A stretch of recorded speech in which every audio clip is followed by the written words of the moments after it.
Hello, welcome to GeForce. I'm Julian, and this is Jacob Shamalik from CD Projekt Red, and we are going to talk about Gwent. So we got a closer look today at Gwent, specifically the story mode, but in case people aren't familiar with Gwent, you want to tell them what this game is and what it's about? Yeah, Gwent had humble origins. It was our minigame in The Witcher Free Wild Hunt. It came pretty late into development. A few guys in the office came up with this idea of having a card game with rows and a few turns, and it became wildly successful, and people really enjoyed it and kept asking us for a standalone game. So we started working on a standalone version of Gwent. It is now in open beta, and we are also working on a single-player content. So we are here showing the single-player campaign called Thronebreaker. I think I spent about as many hours in The Witcher 3 playing Gwent as the actual game, which is saying something. So one of the aspects you guys are showing off here about Gwent is you are really expanding the competitive aspect of it, right? Well, we believe that Gwent has a big impact to be a good esport game. It isn't only fun to play, it's also fun to watch. I think that the fact that bluffing is such a huge element and it can provoke the player into passing early or trick him in many other ways makes it fun to watch.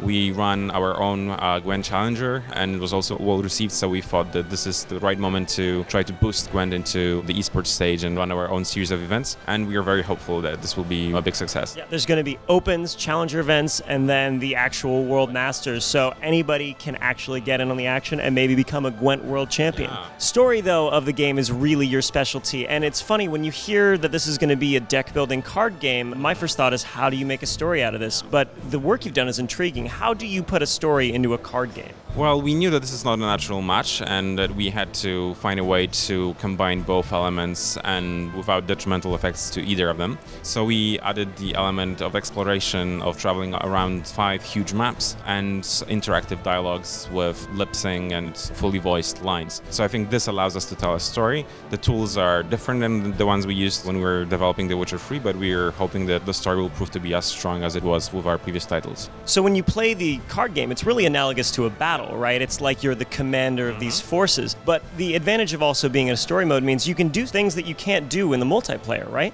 Absolutely, yes. So many of the battles in our single-player campaign are especially crafted for the single-player experience. So they will be different from the multiplayer games. Some cards will have different values or ways that they are used. And some battles will be more like logical puzzles and challenges for you to overcome than regular battles. So you'll have to figure out sequence in which to play your cards to overcome difficulty, or you'll have to defeat an enemy in a set amount of moves. So our gameplay team is experimenting with all the different ways that they can provide new content and keep things interesting. Well, Jacob, thank you so much for talking with us today. Really appreciate it. You guys, Gwent multiplayer and single player, sounds like there's a ton there for you guys to enjoy. Get into the story and back in the world of CD Projekt Red's Witcher 3 universe. Thanks for watching here on GeForce. Plenty more coverage from Gamescom coming your way.